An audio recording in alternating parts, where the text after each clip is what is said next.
jika wanita yang sedang hamil khawatir akan dirinya, begitu juga wanita yang menyusui khawatir akan anaknya di saat bulan Ramadan.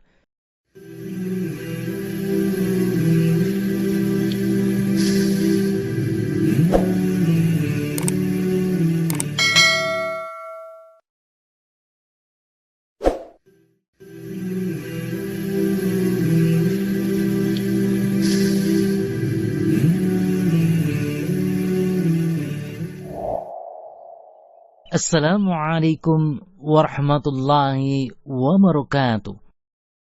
Innal hamdalillah nahmaduhu wa nasta'inuhu wa nastaghfiruh wa na'udzu billahi min shururi anfusina wa min sayyiati a'malina. May yahdihillahu fala mudhillalah wa may yudlil fala hadiyalah. Wa asyhadu an la ilaha illallah wahdahu la syarikalah wa asyhadu anna Muhammadan abduhu wa rasuluh. Amma ba'd. Poin yang selanjutnya yaitu poin yang ketujuh, apa yang wajib dilakukan oleh lelaki tua jompo dan wanita tua yang lemah, juga orang sakit yang tidak ada harapan sembuh. Barang siapa yang tidak mampu berpuasa dikarenakan mencapai usia lanjut, misalkan usianya 60 tahun, 70 tahun, atau yang lebih dari itu, maka boleh baginya berbuka dan memberi makan seorang miskin setiap hari dari hari-hari yang ditinggalkannya. Begitu pula orang yang sakit yang tidak diharapkan kesembuhannya. Barang siapa yang diuji oleh Allah Subhanahu wa Ta'ala dengan penyakit-penyakit yang kronis, yang secara medis susah diharapkan untuk kesembuhannya, maka bagi dirinya tidak berkewajiban menunaikan ibadah puasa Ramadan, namun berkewajiban memberikan fidyah, memberi makan kepada fakir miskin. Allah Subhanahu wa Ta'ala berfirman, wa 'alal ladzina yutiqunahu fidyatun ta'amu miskin.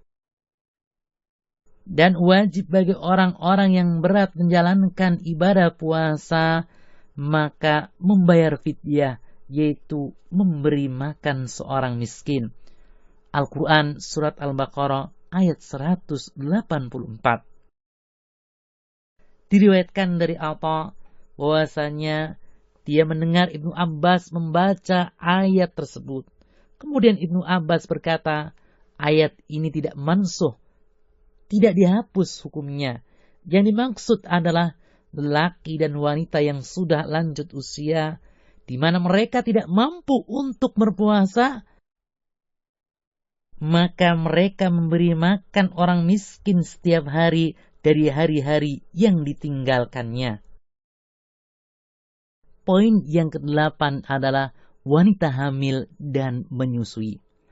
Wanita yang sedang hamil dan menyusui, jika mereka tidak mampu untuk berpuasa atau khawatir akan anak-anaknya bila mereka berpuasa, maka boleh bagi mereka berdua untuk tidak berpuasa dan wajib atas mereka untuk membayar fidyah, tetapi mereka tidak wajib mengqadha.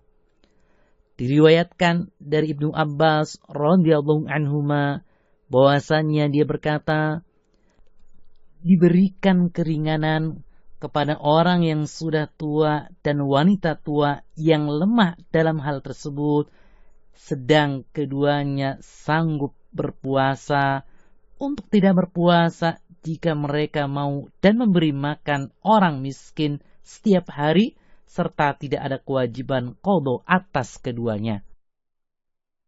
Kemudian hukum ini dihapus dengan ayat ini, faman syahida minkum syahra falyasumhu. Barang siapa di antara kamu yang hadir di bulan Ramadan, maka hendaklah dia berpuasa. Quran Surat Al-Baqarah ayat 185.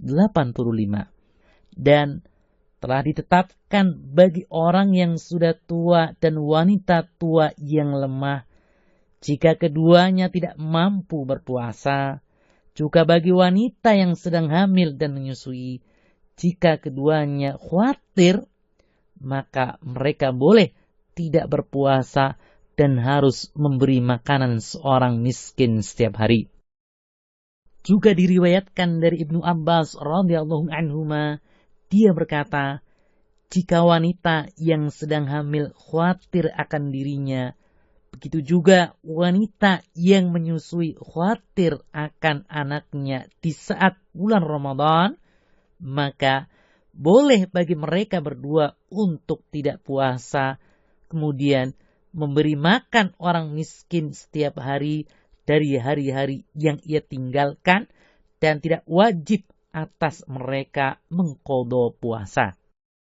Dari Nafi' radhiyallahu anhu, dia berkata, salah seorang putri dari Ibnu Umar radhiyallahu anhu menjadi istri salah seorang laki-laki Quraisy, dan di saat Ramadan ia sedang hamil. Kemudian ia kehausan.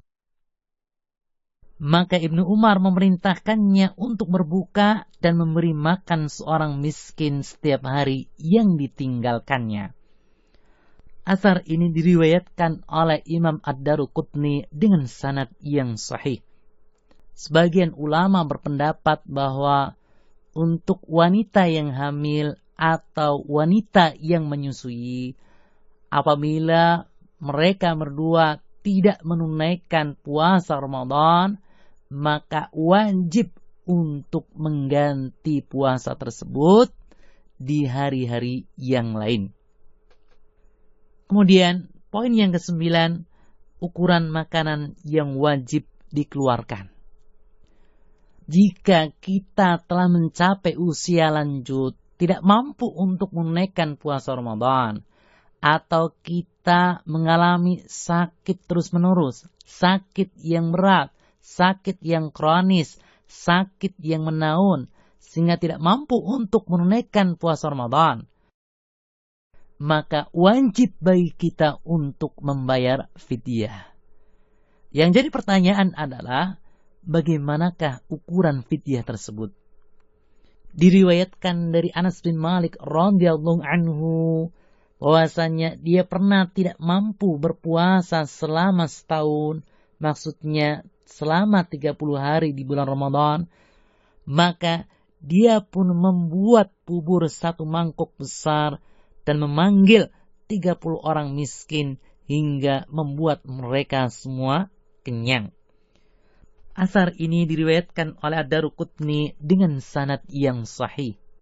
Cara membayar fidyah itu ada 2 cara. Yang pertama adalah memberikan makanan siap saji, memberikan makanan yang matang kepada fakir miskin. Misalkan kita memasak, masak nasi plus lauk pauknya, lantas kita berikan kepada fakir miskin tersebut. Nah, kita bisa memberikan fidyah setiap hari. Kita ambil nasi plus lauk pauk yang biasa kita masak dalam sehari-hari kita, kemudian kita berikan kepada fakir miskin. Atau bisa jadi kita bisa membeli di warung makan. Bagaimanakah kalau kita memberikan fidyah tersebut untuk mengganti puasa 1 bulan penuh? Apakah bisa? Bisa. Seperti riwayat Anas bin Malik yang telah kita sampaikan tadi. Anas bin Malik pada 1 tahun ia tidak menunaikan puasa Ramadan, dan Ramadan tersebut ada 30 hari, maka ia membuat makanan berupa bubur untuk 30 porsi, lalu ia mengundang 30 orang fakir miskin tersebut, memberikan makanan tersebut kepada mereka sampai mereka kenyang. Cara membayar fidyah yang kedua adalah dengan memberikan makanan pokok kepada fakir miskin, yaitu berupa beras. Lantas berapakah ukurannya? Menurut mazhab Syafi'i, 1/4 zakat fitrah. Nah, kalau zakat fitrah itu 2,5 kilo, berarti dibagi 4. Sementara madhab yang lain berpendapat ukuran setengah zakat fitrah. Ini permasalahan yang lapang ataupun permasalahan yang luas.